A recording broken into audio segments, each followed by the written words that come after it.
If you have tennis elbow, which should you use? A wrist splint or a strap? There's so much information and so many opinions out there in terms of what to use to get rid of tennis elbow. My name is Huang. I'm an occupational therapist and certified hand therapist, and I help people with hand and arm injuries all day, every day, tennis elbow being one of them, because I personally had it myself as well early on in my career. So let me share with you what works and why they work. So it's not that something doesn't work, you just still have to give it a try, but let me explain to you a little bit of why like a splint might work or a strap might work, because it's not for everybody all the time, right? So I'm gonna share with you, it's a wrist support splint.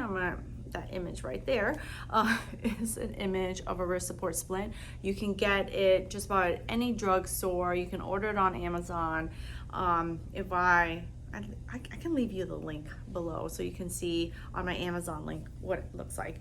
But basically you'll see the name wrist support or something like for carpal tunnel splint, just because everyone knows carpal tunnel, so that's how they market and sell it, right? So wrist support splint, basically all it does is it stops your wrist from moving. If you have elbow pain, why are you stopping your wrist? Well, the muscles that move your wrist actually start in your elbow, and that's what's causing some of the irritation, or so they say. A wrist support splint is easy, you can buy it anywhere. You would just wear it during the day, supposedly. I only recommend people to wear a wrist support splint when they have tennis elbow, when they have severe pain.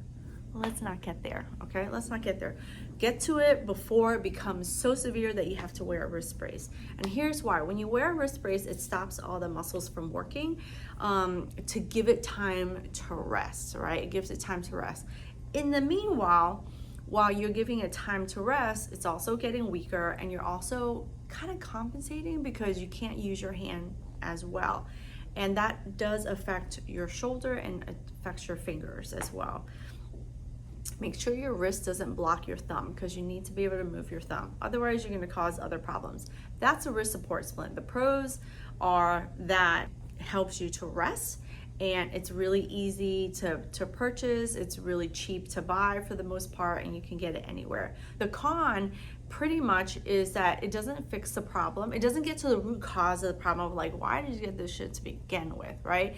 And the other con is that, you know, sometimes it just doesn't work. It's like a 50-50 shot.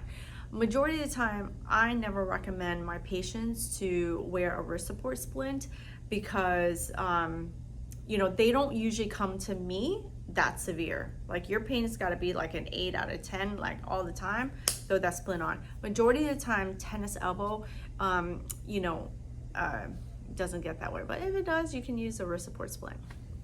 The other one here, I'm going to show you here, is a forearm strap. They're called air splints or forearm straps. And again, the pro is it's easy, it's cheap, you can strap it on, it works 50% of the time. The key thing with both of these things that you wear is that it's supposed to be for short-term use. I had a guy who wore it for years. He was like, every single time I do anything with my arms, if I don't wear it, it hurts. Well, that's because the problem isn't here. The problem is actually somewhere else causing your pain here. Fix the other problems and you'll get rid of it, and you don't have to wear a forearm strap. A forearm strap can be really good because if you have what we call like a little bit of instability, the bone that crosses that starts right here and actually comes here, this bone right here, this bone is actually called the radius, and sometimes that bone moves a little bit and can irritate the muscles.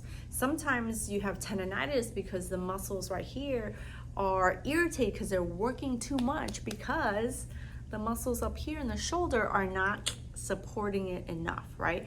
So you can have a couple of different things that are going on, and that's why getting to the root cause is so important, to getting rid of that so you don't have to wear the strap. Now, the strap can help you short term if you are, you know, doing a lot of work and it's irritating your elbow. I see people, I love racquetball sports, and I actually love a racquetball, and I'll see people wear it all the time to kind of ease their issue. But here's what happens when you wear it, and this is the con of it, right? Because it works 50% of the time, and the other time it doesn't work. But you're not getting to the root cause. You're not actually fixing the problem, so that you don't continue to have the problem.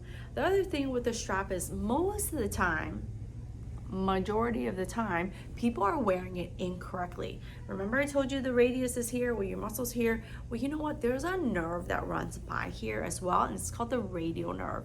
If you're not really sure about what that is, I have another video that I believe talks about the radial nerve and how we have to differentiate between a radial nerve and actually a muscle tendon issue. Because when you wear that strap, and it feels good when you put it tight, what happens is you start to compress that nerve, and you can develop what's called a radial tunnel. Majority of the time, it's really hard to differentiate between the radial tunnel and the tennis elbow, but usually your history will to indicate to the therapist that you're working with, hey, it could be one or the other. And then the symptoms are also a little bit different. So it just requires a trained ear to figure out the difference of like, hey, do you really have a nerve issue versus a tendon muscle issue?